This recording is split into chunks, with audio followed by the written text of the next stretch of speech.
Hello, hello, hello, welcome to Koto Games Summoners Wars Pro in the making. Now today I just woke up and I was able to see that the Hall of Heroes has been announced.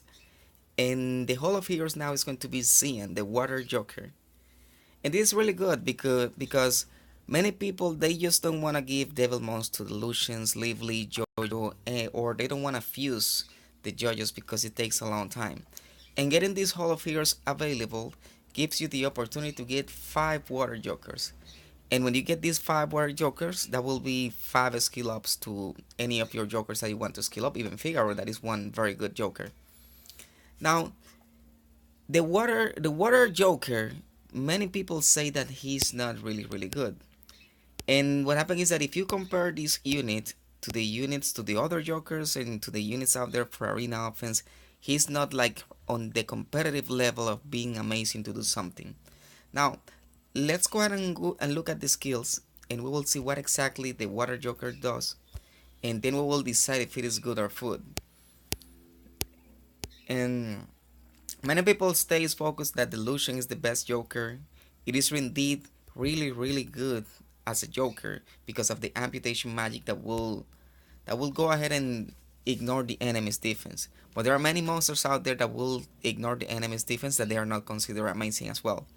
Now let's go back to this to Sian, the Water Joker. With the first skill, we'll throw a sharp card to attack and distort the enemy's HP recovery for 2 turns with a 70% chance. With the second skill, we'll summon a surprise box that inflicts damage and grants one random weakening effect among stun, glancing hit, and attack speed reduction to all enemies. So that's an AoE. And with this one, that is the passive Revival Magic, it will revive with invincibility, immunity, and immunity for 1 turn at the moment of death with 25% HP, and this is an automatic effect. Now, all of the other Jokers, Jojo for example, Jojo puts bombs and also puts continuous damage with the third skill. Lushen, we all know Lushen, the amputation magic that will go ahead and wreck and hit the enemy 4 times, and it's going to ignore defense.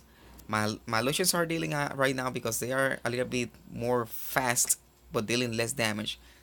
They are dealing about 8,000 per card, and before they were dealing 10,000 per card. So there's no monster out there that is going to survive 2 amputation magics.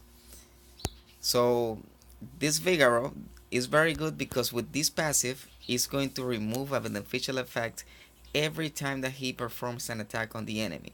And as well, it's going to cancel any incoming damage with a 25% chance.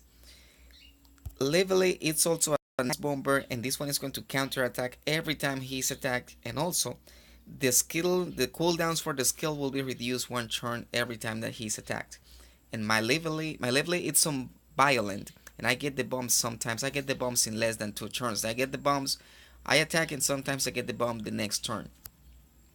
So going back to the Water Joker, my suggestion in regards of the Hall of Heroes is to try to farm all 5 Jokers and keep one of them, because we don't know in the future, this guy may be buffed and he may be really amazing in the future, and then there's no other way for you to get it. So keep one of them and feed the other ones to Lucians, Lively, or just save them there.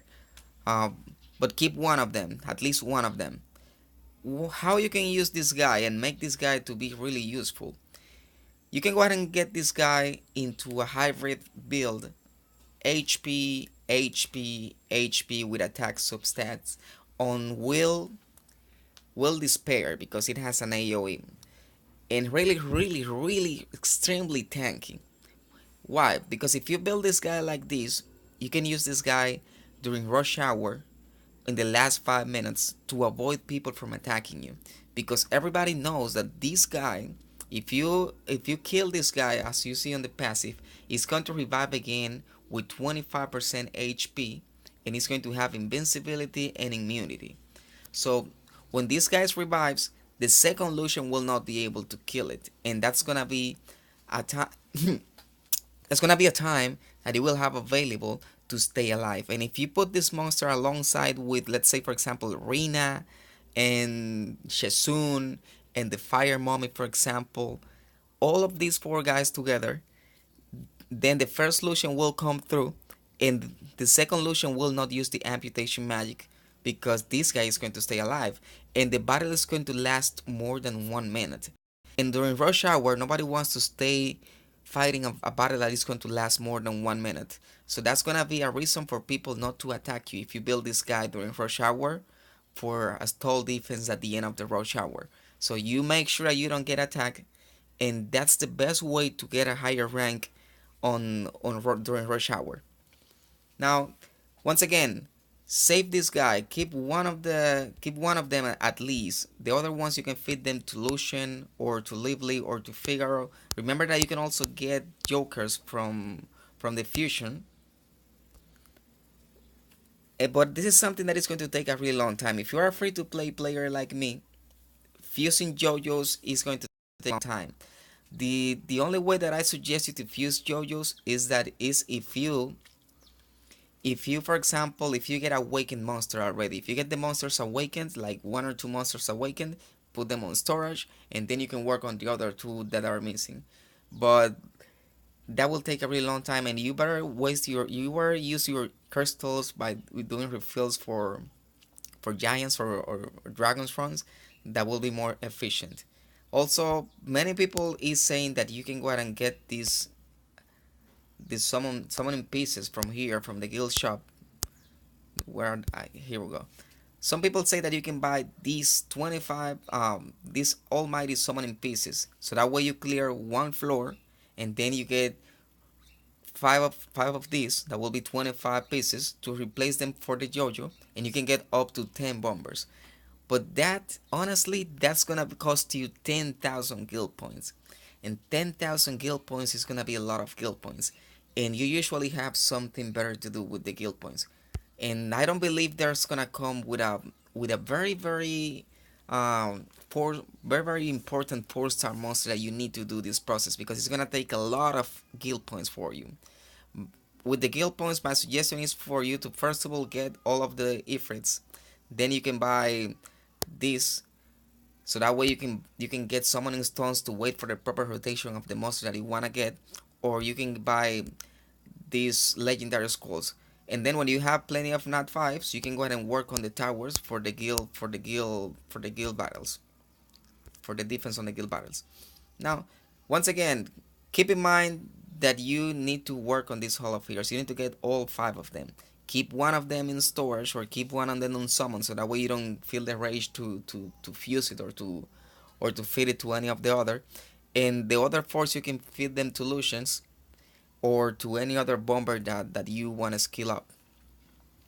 In the meantime, we come to us for giving us the opportunity to get the Water Joker, but they are really really wise, because they did it right after the previous Hall of Heroes was released, because they know that for people that is farming almighty pieces, it's not enough time for them to get enough to get the 10 JoJos, the 10 Jokers.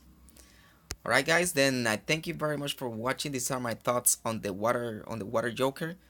Once again, he could be a really good monster for stall defense. I'm gonna try that out when I get him. I'm not gonna 6-star him for now, but I'm gonna try it out because I wanna see how it works to avoid being attacked during rush hour. Right? Thank you very much for watching. If you like this video, remember to like and subscribe. You can type in anything on the comment if you would like to say something. And once again, just have a wonderful rest of the day.